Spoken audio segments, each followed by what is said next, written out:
bem-vindos aqui no canal Assunto do Dia. Aqui uma notícia de última hora, urgente, depois de ouvir relatos assustadores. A OEA procura Bolsonaro e Moraes se desespera. Tudo isso após declarações de Elon Musk. Como vocês sabem, tudo o que foi dito até aqui, tudo o que foi revelado sobre o Twitter Files Brasil, as mensagens vazadas pela Folha de São Paulo, por Glenn Greenwald, é só a ponta do iceberg.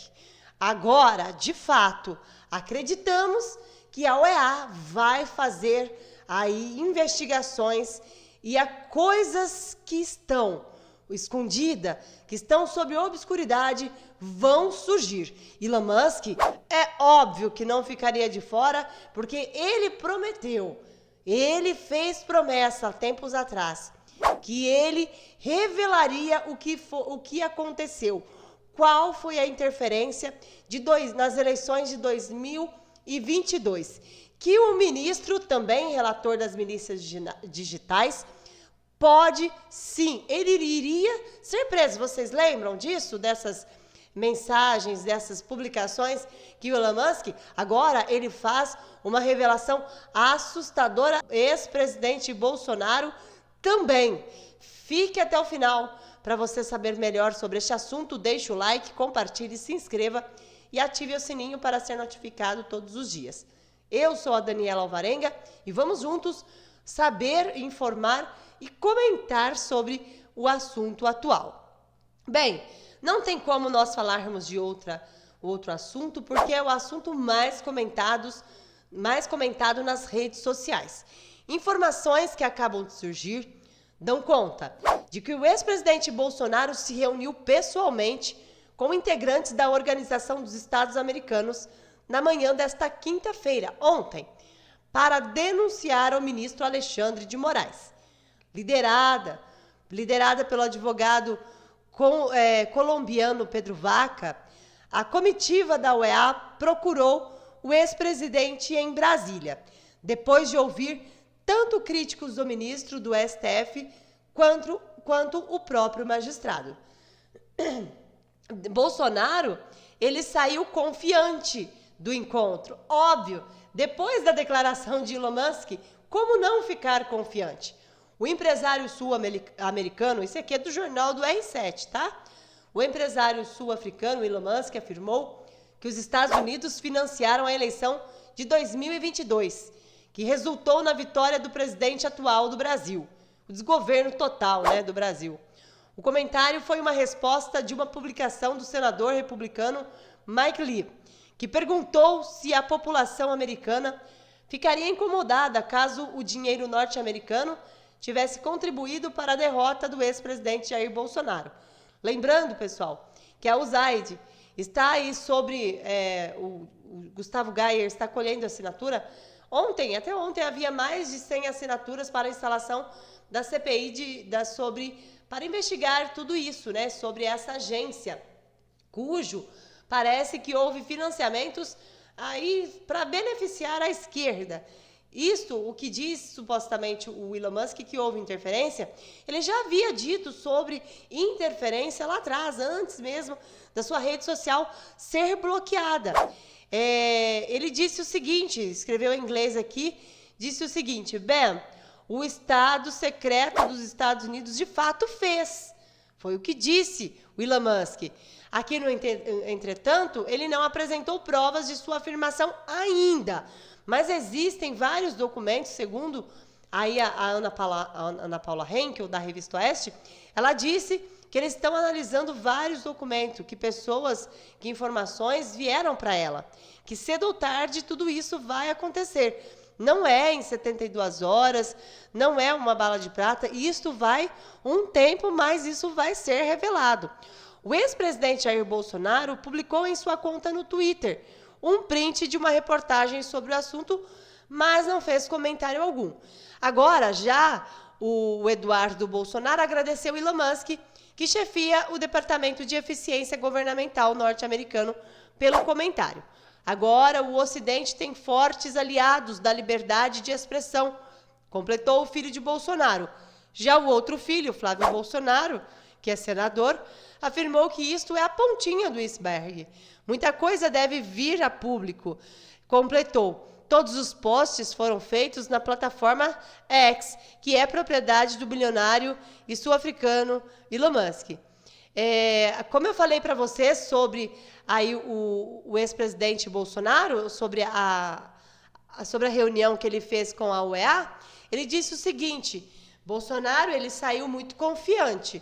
Disse, abre aspas, conversamos por cerca de 50 minutos, bastante tempo, hein? Ele, Pedro Vaca, se mostrou interessado no que eu falava e disse que vai fazer um relatório sincero sobre o que está acontecendo aqui no Brasil, afirmou o ex-presidente. Aí deixou, sim, o ministro relator das milícias digitais dos atos do dia 8 de janeiro com a pulga atrás da orelha.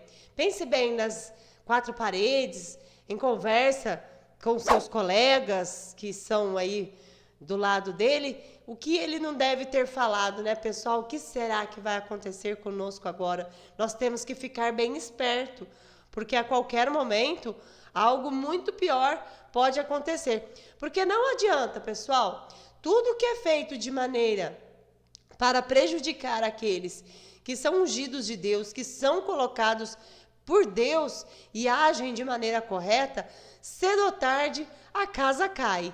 No relato, o Pedro Vaca, né, no relato a Pedro Vaca, Bolsonaro afirmou que o ministro ajustaria depoimentos, faria pesca probatória e prenderia suspeitos sem que haja denúncia formalizada.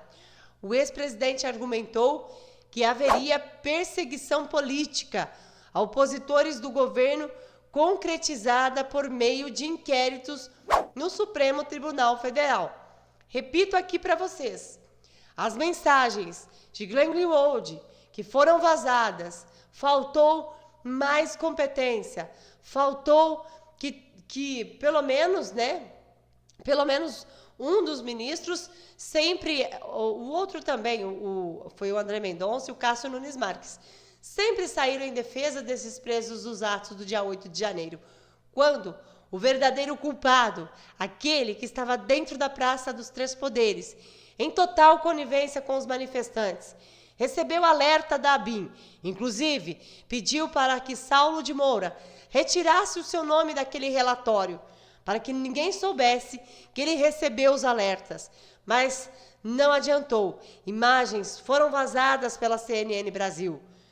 Imagens foram vazadas. Logo após, ele pediu exoneração do cargo ou foi exonerado. O que aconteceu? Logo em seguida, aquele governo, a ala do governo que era contra a instalação da CPMI, correu e assinou aí o requerimento que estava sendo colhido por André Fernandes. Tudo, infelizmente, acabou em pizza. As imagens que foram pedidas ao ministro da Justiça, Flávio Dino, na época, foram negadas a princípio, depois foi dito que foram apagadas para abrir espaço para outras gravações. Um absurdo total, histórias mal contadas. Pessoal, como nós trouxemos aqui para vocês, nas informações anteriores, o portal Metrópolis afirmou com todas as letras: alguns sinais concretos apontam que o ministro Alexandre de Moraes terá pela primeira vez dores sérias de cabeça, com potencial de deixá-la em situação desconfortável. A visita da UEA ao Brasil culminou na produção de um relatório robusto sobre a atuação do magistrado. O indicativo dessa robustez é de ordem econômica. Mas aí, nós falamos, muitos devem estar se perguntando, mas os Estados Unidos, Donald Trump não pode interferir aqui na nossa nação. Não, de certa forma não pode. Mas o que ele pode fazer? Sem cerimônia, Trump cortou trilhões de dólares que os Estados Unidos destinavam às ONGs e à USAID, agência que patrocina iniciativas no exterior. Vocês acham que outras coisas, outras sanções não podem acontecer para que ele pressione estes que estão indo contra a liberdade de expressão? Quer deixar o Donald Trump indignado e revoltado? É algum país mostrar que a liberdade de expressão não está sendo aí seguida, não está sendo respeitada. Eu agradeço a todos, vou ficando por aqui. Forte abraço e que Deus abençoe a sua casa. E até o próximo vídeo. Espero você, ok?